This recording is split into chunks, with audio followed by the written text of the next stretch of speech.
शङ्करः पातु जठरं गिरिजापति नाभिं मृत्युञ्जयः पातु कटिव्याघ्र। नमस्कार दोस्तों, मेरा नाम निपुण जोशी है और समय आ गया है हमारी नवमांश लगन की श्रृंखला में अगले लगन पे विस्तृत चर्चा करने की। आज इस वीडियो में हम लोग जानने की कोशिश करेंगे कि अगर किसी भी समय आप लोगों ने नवमांश कुंडली में किसी का लगन वृश्चिक पाया तो उसके सेकेंड हाफ ऑफ लाइफ के बारे में, उसके मैरिटल प्रॉस्पेक्ट के बारे में कितनी जानकारी आप लोगों को मिल सकती है। तो ठीक है दोस्तों, इससे पहले कि हम लोग आज के इस करंट टॉपिक पे बात करना शुरू करें, मैं आप लोगों को नवमांश लगन का क्या महत्व होता है हमारे ज्योतिष में, कुंडली विश्लेषण में, उसके बारे में बता देता हूँ। तो जैसा कि दोस्तों मैं अभी तक आप लोगों को बताता आ रहा हूँ, नवमांश चार्ट सबसे पहली जानकारी देता है आपकी स्पिरिचुअल लाइफ के बारे में, आपके भाग्य, fortune, journey of the soul, उसकी जानकारी हम लोगों को नवमांश चार्ट से मिलती है। सेकेंड चीज़, ये आपकी मैरिटल प्रॉस्पेक्ट्स के बारे में, आपकी वैवाहिक जीवन की संपूर्ण जानकारी हम लोगों को नवमांश चार्ट से पता चलती है।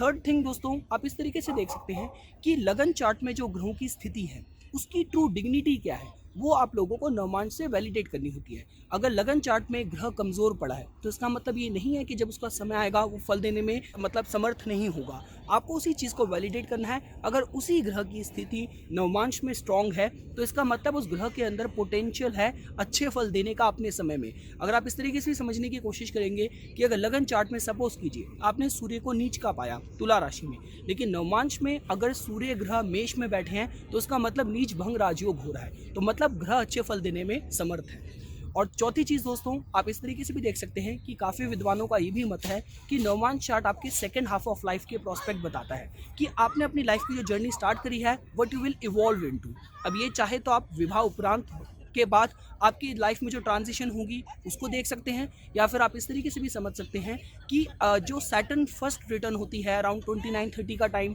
या जब सैटर्न की मेच्योरिटी का समय होता है अराउंड 35-36 के बाद, what you will evolve into, आप क्या लाइफ में अग्रसर हैं, किस तरफ अग्रसर हैं, तो वो जानकारी भी हम लोग नवमांश चार्ट से पता कर सकते हैं।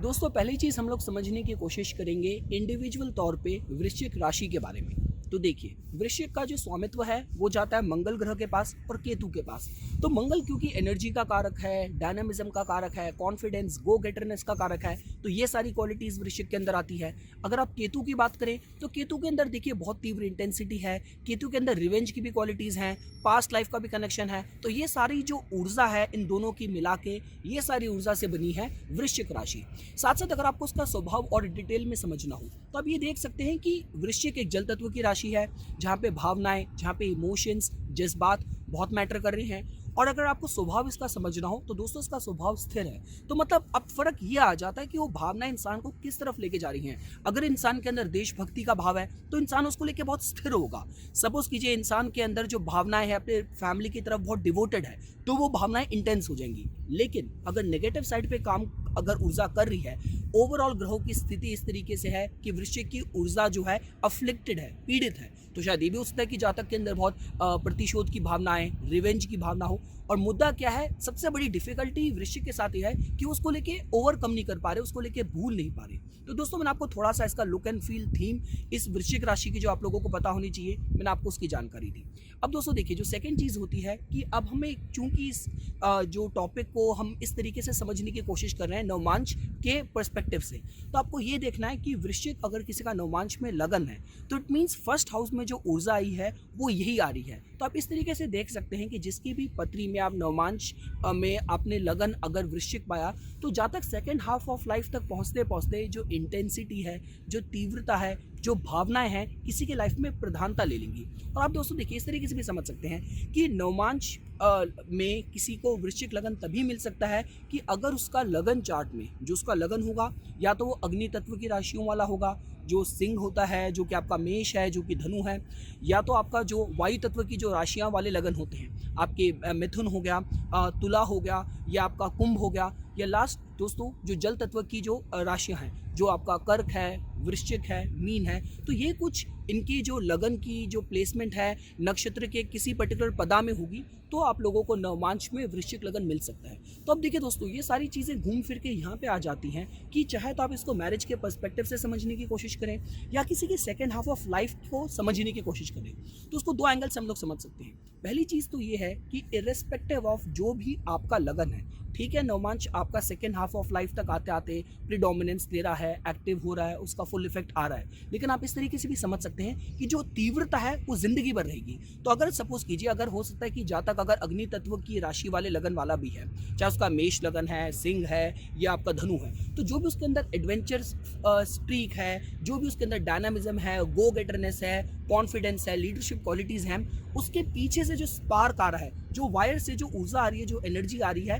वो वृश्चिक की तीव्र है, इंटेंस है। तो मतलब जातक अगर लीडर भी है तो मतलब ऐसा लीडर है कि उसको पता है कि अपने पैक का किस तरीके से टेक केयर करना है। तो ये आपने दोस्तों समझा कि एक एंगल इसका देखने का ये पर्सपेक्टिव हो सकता है। दूसरा पर्सपेक्टिव ये हो सकता है कि फर्स्ट हाफ ऑफ लाइफ में जातक ने जो भी लाइफ के एक्सपीरियंसेस फेस करे हों, वो सेकंड हाफ ऑफ लाइफ तक जाते जाते उसको लेके बहुत इंटेंस हो जाए, बहुत तीव्र हो जाए। देखिए, काफ़ी बार हम लोगों को ऐसे केसेस सुनने में आते हैं, मैंने खुद भी ऐसे काफ़ी केसेस सुने कि जब लोग बोलते हैं कि फर्स्ट हाफ ऑफ लाइफ में मैंने इतना लाइफ में स्ट्रगल करा था, मेरे जो मैं किसी लोअर कास्ट का था, जिस वजह से मेरे को बहुत डिस्क्रिमिनेशन मेरे को फेस करना पड़ा। अब वो जो चीज़ जातक ने फर्स्ट हाफ ऑफ लाइफ में फेस करी थी, अब वो उसी को लेके बहुत इंटेंस हो गया, तीव्र हो गया है। अब ये हमें पत्री में ग्रहों की स्थिति बताएगी कि वो इन एक्सपीरियंसेस को लेके वो पॉजिटिव एंगल से काम कर रहा है कि वो क्रूसेडर बन के एक रिवॉल्यूशनरी अप्रोच से लाइफ में वो और लोगों को इस क्लचेस से छुटकारा दिलाने की कोशिश कर रहा है, या वो बदले की भावना से जिन लोगों ने भी उसको डिस्क्रिमिनेट करा, जिन लोगों ने भी उसको एक्सप्लॉइट करा, उन लोगों से बदला लेने की कोशिश कर रहा है। तो आप कुछ इस तरीके से देख सकते हैं कि फर्स्ट हाफ ऑफ लाइफ में जातक के जो भी एक्सपीरियंसेस रहे होंगे, जातक उसी को लेके अब थोड़ा इंटेंस है, थोड़ा तीव्र है। जो भावनाएं उसकी लाइफ में, जिन्होंने उसकी लाइफ को एक मोल्ड करा है, शेप करा है, अब वो उसी को लेके बहुत तीव्र हो चुका है, बहुत इंटेंस हो चुका है। अगर दोस्तों आप लोगों को मैरिटल पर्सपेक्टिव से समझना होगा तो मैरिटल लाइफ की जो थीम होगी, क्योंकि लगन पे है वृश्चिक आ रहा है, मतलब हमें मैरिटल लाइफ की थीम पता चल रही है, तो यहाँ पे इमोशंस, भावनाएं बहुत इंटेंस होंगी, बहुत तीव्र होंगी। लव, रोमांस, किसी भी एंगल से आप समझिए। साथ साथ ये भी हो सकता है कि 8th हाउस की ओरिजिनल ऊर्जा है वृश्चिक, तो शायद ये भी हो सकता है कि जो मैरिज में अगर स्पिरिचुअलिटी की बात की जाए, एस्ट्रोलॉजी की बात की जाए, योगा, मेडिटेशन, इन चीज़ों की भी फ्लेवर्स हों, इन चीज़ों की तरफ रुझान हो, इन चीज़ों पे विश्वास हो कि आप एज अ हस्बैंड वाइफ दोनों ही इस तरीके के एस्ट्रोलॉजी, मेडिटेटिव सब्जेक्ट्स पे, कॉन्सेप्ट्स पे रिसर्च करना, उनको टीवी में सुनना, यूट्यूब में सुनना आप लोगों को पसंद हो। मैरिज में भी अगर कोई इश्यूज़ आ रहे हैं, कोई ट्रबल्स आ रहे हैं, तो आप लोग दोनों की ही हस्बैंड वाइफ की सहमति होती है कि चलिए किसी साइकिक को कंसल्ट कर लेते हैं, शायद वहाँ से हमें कोई गाइडेंस मिल जाए। तो इस तरीके का किसी का माइंडसेट, किसी की मैरिज की थीम आप दोस्तों यहाँ से समझ सकते हैं। अब दूसरे भाव में दोस्तों देखिए, जब हम लोग आएंगे तो वहाँ पे आपको ऊर्जा मिलेगी धनु की। अब देखिए, धनु की जब भी बात की जाती है तो धनु को ओरिजिनल, क्योंकि वो 9th हाउस की ऊर्जा है, 9th हाउस जो कि आपके गुरुओं का होता है, जो कि आपके फेथ का होता है। तो आप ये देख सकते हैं कि सेकंड हाउस जो कि वैल्यूज़ का है, कि इनकी जो लाइफ में जो वैल्यूज़ होती हैं उसमें इनके गुरुओं की जो टीचिंग्स हैं, जो स्पिरिचुअल टीचिंग्स हैं, इसको बहुत सीरियसली लेते हैं, जो इनकी लाइफ में इनके एटीट्यूड को, इनकी फिलॉसफी को, इनकी वैल्यूज़ को शेप अप करने में एक बड़ा मेजर जिसका एक कंट्रीब्यूशन होता है। तो शायद ये हो सकता है कि आपने ग्रोइंग अप, आपने जो टीवी में जो सत्संग सुने हो, या आपने इस तरीके की जो स्पिरिचुअल आपने टीचिंग आपने सुनी हो, वो आपने अपनी लाइफ का एक पार्ट बना लिया हो। आप दोस्तों कुछ इस तरीके से देख सकते हैं। साथ साथ शायद इन लोगों को ये पसंद भी हो कि इनके लाइफ में अगर कोई इनके अपने घर पे किसी कोई पर्सन जिसका बहुत स्पिरिचुअल इन्वॉल्वमेंट है, बहुत स्पिरिचुअल जिसकी नॉलेज है, ऐसे किसी इंसान को अपने घर पे बुलाना, अपने फैमिली में फंक्शंस में इनवाइट करना, उसमें लोग बहुत रुचि लें। घर पे दोस्तों ऐसा कोई हो सकता है कि आपका कभी कोई सुंदरकांड का पाठ रखा लिया, कभी कोई सत्यनारायण की पूजा अरेंज करा ली, ऑर्गेनाइज करा ली। तो इस तरीके का किसी का माइंडसेट हो, वैल्यूज़ हो, आप दोस्तों जोड़ के देख सकते हैं। अब दोस्तों देखिए, जब आप 3rd हाउस में आएंगे तो 3rd हाउस नवमांश के पर्सपेक्टिव से बताएगा कम्युनिकेटिव टेंडेंसीज के बारे में। तो आप यहाँ पे ये देख सकते हैं कि वृश्चिक, चूंकि मैंने आपको बताया कि इनके अंदर इंटेंसिटी, तीव्रता स्ट्रॉन्ग है, मंगल और केतु की ऊर्जा है, तो जिस वजह से जो इनका 3rd हाउस है जो कि कम्युनिकेशन का है, वहाँ पे आप इनको बहुत ही हेड स्ट्रॉन्ग, बहुत ही डायनामिक पाएंगे। मतलब चाहे विवाह के अंदर भी अगर मैरिटल प्रॉस्पेक्ट, गृहस्थ जीवन में भी बात करा जाए, तो ये कुछ उन लोगों में से होंगे जिनकी जो कमांड होगी, थोड़ा कमांडिंग नेचर होगा, जो इनके इंस्ट्रक्शन होंगे, जिस तरीके से रिलेशनशिप रिलेशनशिप को रन करना चाह रहे हैं, ये उसको लेके बहुत हेडस्ट्रॉन्ग होंगे। मतलब अगर मैंने सपोज कीजिए, अगर हस्बैंड ने वाइफ के लिए एक रूल सेट करा है कि भाई आपको इतनी सेविंग है और इतने आपको अपने एक्सपेंस मैनेज करने हैं, तो he will very strictly want that to be followed. या आप इस तरीके से देख सकते हैं कि ये जहाँ तक का एटीट्यूड अपने वाइफ को लेके या वाइफ का हस्बैंड को लेके जो लेवल ऑफ एक्सपेक्टेशन हो, जो कम्युनिकेशन हो, उसमें थोड़ी इंटेंसिटी और थोड़ा डिसिप्लिन और हाई एक्सपेक्टेशन हो, तो आप कुछ इस तरीके से जोड़ के देख सकते हैं। फोर्थ हाउस में दोस्तों देखिए, जब हम लोग आते हैं तो फोर्थ हाउस में आपको ऊर्जा मिलती है शनि ग्रह की, कुंभ की। तो देखिए कुंभ थोड़ी सी साइंटिफिक, थोड़ी फिलॉसफी, थोड़ी इस तरीके की एसेंट्रिक तौर की ऊर्जा है। तो आप ये देख सकते हैं कि जब परिवार से या गृहस्थ जीवन से कितना इन्हें सुख मिल रहा है, कितनी संतुष्टि मिल रही है, तो वहाँ पे जस्ट बिकॉज थोड़ी जो ऊर्जा आ रही है कुंभ की आ रही है, तो थोड़े से एसेंट्रिक हो सकते हैं। मतलब ये हो सकता है कि इनकी जैसे जो काफ़ी लोग होते हैं कि अपने फैमिली फंक्शंस में अपने फ्रेंड्स को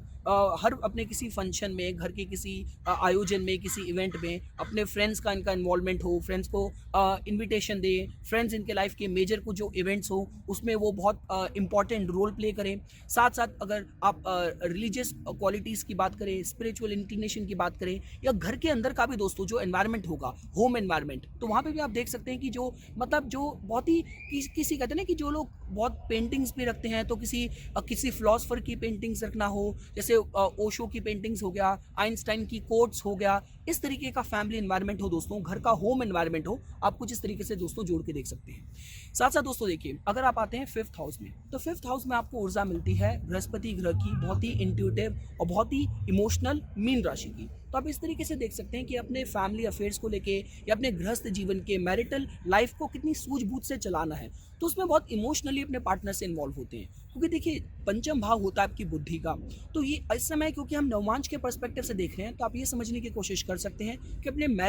मैरिटल लाइफ को, अपने गृहस्थ जीवन को ये कितनी सूझबूझ से, कितने अपनी बुद्धिमत्ता से चला रहे हैं। तो चूंकि वहाँ पे मीन की राशि आई है, तो जिस वजह से आप देख सकते हैं they are very emotionally concerned with their partner, उनकी वेलबींग को लेके। अगर आप दोस्तों छठे भाव में आते हैं, तो देखिए छठे भाव में आपको ऊर्जा मिलेगी मंगल ग्रह की, मेष की। तो मेष बहुत ही दोस्तों इंटेंस और बहुत ही हेडस्ट्रॉन्ग ऊर्जा है। तो आप इस तरीके से देख सकते हैं कि फर्स्ट ऑफ ऑल मैरिज से रिलेटेड कोई भी रनिंग अराउंड हो, तो उसमें लोग बहुत एक्टिव होते हैं, क्योंकि छठा भाव दोस्तों आपके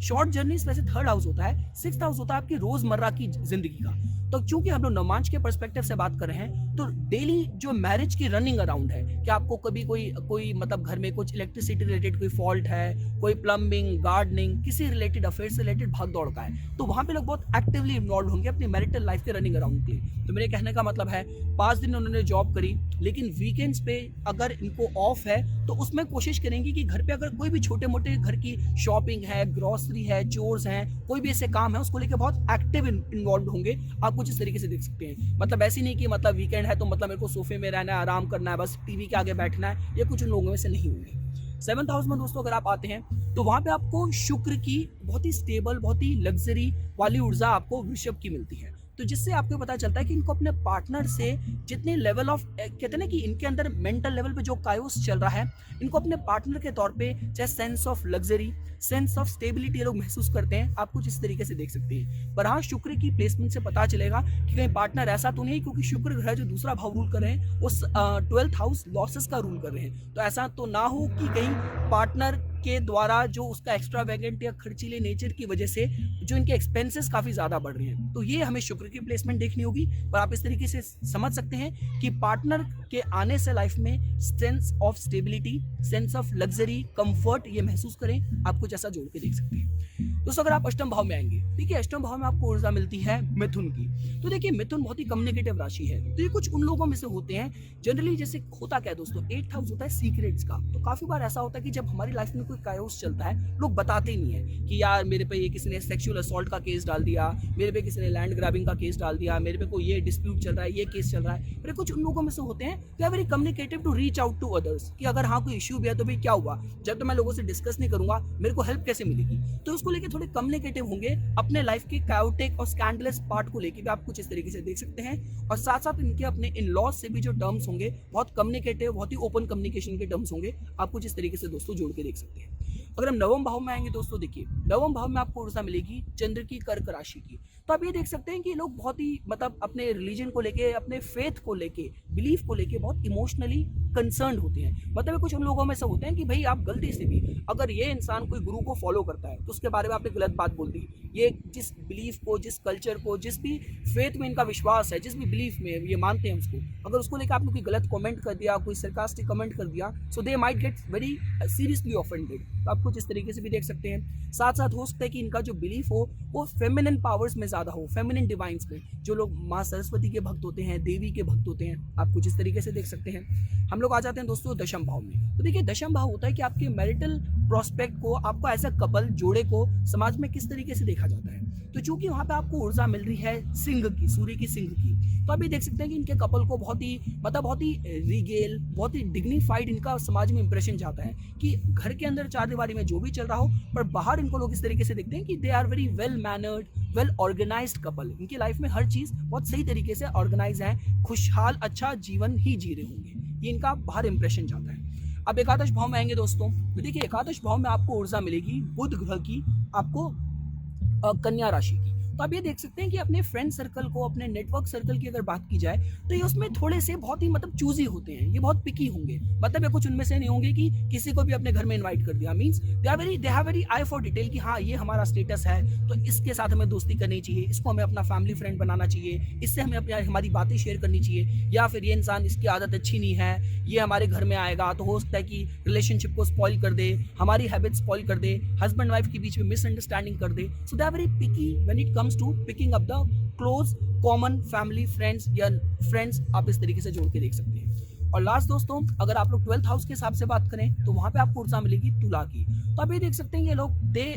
are very much inclined towards foreign travels, spending luxuriously for any kind of foreign travels। और अगर आप बात करें कि स्पिरिचुअलिटी और मेडिटेटिव पार्ट को भी लेके बात करें तो बहुत ही बैलेंस इनका अप्रोच होता है कि जितना भी कमाएंगे, अगर इनका नवम भाव में भी बहुत इमोशनल ऊर्जा है, पंचम भाव में इमोशनल है, सेकंड हाउस में मैंने आप लोगों को बता ही दिया दोस्तों कि सेकंड हाउस में इनकी बहुत आध्यात्मिक, जहाँ पे वैल्यूज़ की बात की जाए वहाँ पे धनु की ऊर्जा थी, तो जिस वजह से ये एक लाइफ का बैलेंस बना के, चैरिटी की भी बात की जाए तो बहुत बढ़ चढ़ के करने वाले कुछ लोग होंगे, आपको जिस तरीके से दोस्तों जोड़ के देख सकते हैं। तो देखिए दोस्तों, मैंने भी जो कुछ भी आप लोगों को बताया है, मैंने सिर्फ आप लोगों को एक नींव बताई है, क्योंकि नवमांश चार्ट का बहुत महत्व होता है और लगन से पूरी कुंडली की नींव तैयार होती है। भाई पंचम भाव अगर बुद्धि का है तो आपने उस दरवाजे को नॉक करा और आप उस कमरे के अंदर गए तो आपको ऊर्जा किसकी मिली, बेस क्या मिला आपको। अगर सप्तम भाव के लाइफ पार्टनर का है तो अगर आप उस कमरे में एंटर हुए तो आपको ऊर्जा किसकी मिली। तो हमने दोस्तों आज इस वीडियो में वृश्चिक लगन अगर नवमांश में किसी का होगा तो हमने उसके मैरिटल प्रोस्पेक्ट और सेकंड हाफ ऑफ लाइफ के हिसाब से सिर्फ नींव समझने की कोशिश करी है। एग्जैक्ट फल जानने के लिए हम लोगों को वहाँ पे ग्रहों को प्लेस करके और इन डिटेल से उसको जानना पड़ेगा। तो ये कुछ बातें थी दोस्तों जो आज मैं इस वीडियो में आप लोगों के सामने प्रस्तुत करना चाहता था। इसी तरीके की वीडियोस की समय समय पर अपडेट प्राप्त करने के लिए कृपया करके मेरा YouTube चैनल सब्सक्राइब कीजिए और मेरा Facebook पेज लाइक कीजिए। धन्यवाद।